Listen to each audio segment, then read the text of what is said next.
Alors comme beaucoup de diabétiques, j'ai peur de l'avenir en ce sens que le fait d'être atteint d'un diabète de type 1 m'expose plus à des complications à moyen et long terme. Mais heureusement, il y a des facteurs, il y a des motifs d'espoir et des motifs d'optimisme pour le futur, et notamment pour les futurs diabétiques de type 1. Si actuellement la majeure partie des progrès sont faits au niveau de la technologie pour aider les patients à gérer au quotidien leur diabète, il ne faut pas oublier également la recherche en tant que telle sur la maladie qui avance et qui avance vraiment très très vite. On a des motifs d'espérer, peut-être pas une guérison, mais en tout cas une vraie amélioration de la gestion quotidienne du diabète dans les années à venir.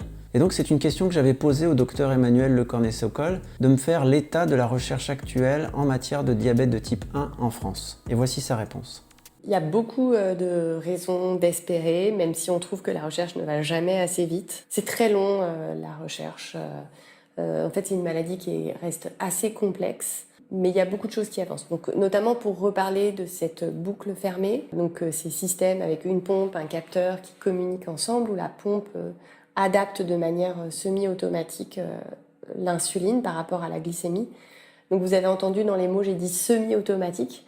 Là, les chercheurs sont en train de travailler sur des algorithmes qui sont beaucoup plus performants et qui pourraient faire que les systèmes deviennent complètement automatiques. Voilà, il y a aussi beaucoup de travail des industriels sur la qualité du matériel, la qualité des capteurs, le fait d'avoir par exemple des capteurs qui soient plus longs. On a beaucoup de capteurs qui ne durent que 7 jours, qui pouvaient durer plus longtemps. Pour les cathéters aussi, qu'on n'ait pas besoin de les changer tous les 3 jours, mais qu'elles puissent durer plus longtemps. Sur l'insuline en elle-même, on sait que l'une de nos grandes difficultés, c'est qu'on a des insulines rapides qui ne sont pas si rapides que ça. Et donc on aimerait avoir une insuline qui agit beaucoup plus rapidement et qui soit beaucoup plus courte pour qu'on ait moins ces problèmes d'inertie. Quand on injecte de l'insuline, on sait qu'elle va mettre plusieurs minutes, voire parfois plusieurs dizaines de minutes à agir. Et puis après, elle peut continuer même à agir, même quand on n'en a plus besoin. Donc là-dessus aussi, il y a énormément de travail.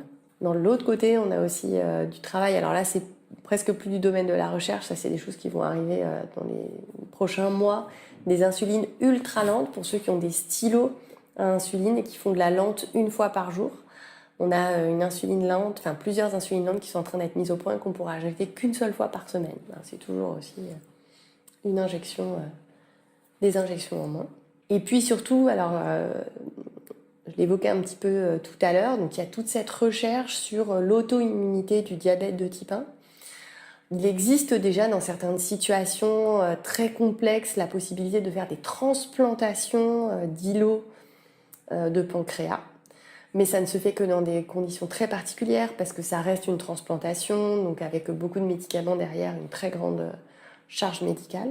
Mais l'idée, c'est de pouvoir transplanter des îlots de manière moins lourde, avec des traitements anti-rejet beaucoup moins lourds. L'une des manières qu'on aurait de faire, c'est par exemple encapsuler, c'est-à-dire mettre une espèce de protection autour de ces îlots pour que le système immunitaire puisse justement ne pas les attaquer, mais que pourtant elles puissent quand même fonctionner normalement. Un autre espoir aussi, c'est le fait d'utiliser des cellules souches, c'est-à-dire que tous dans notre corps, on a des cellules souches qu'on est capable de transformer en différents organes. Donc prendre des cellules souches de soi-même et donc les faire amener à créer des nouveaux îlots.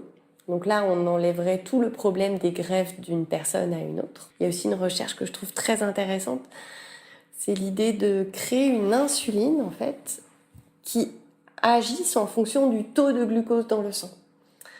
Donc en fait, c'est une insuline qu'on colle à une autre molécule et en fait, quand la glycémie dans le sang est bien, et ben en fait l'insuline elle peut pas agir et plus la glycémie va monter, plus l'insuline elle va pouvoir agir. Donc là aussi, ça permettrait notamment d'éviter de se retrouver avec des hypoglycémies. Donc ça aussi, c'est une piste intéressante.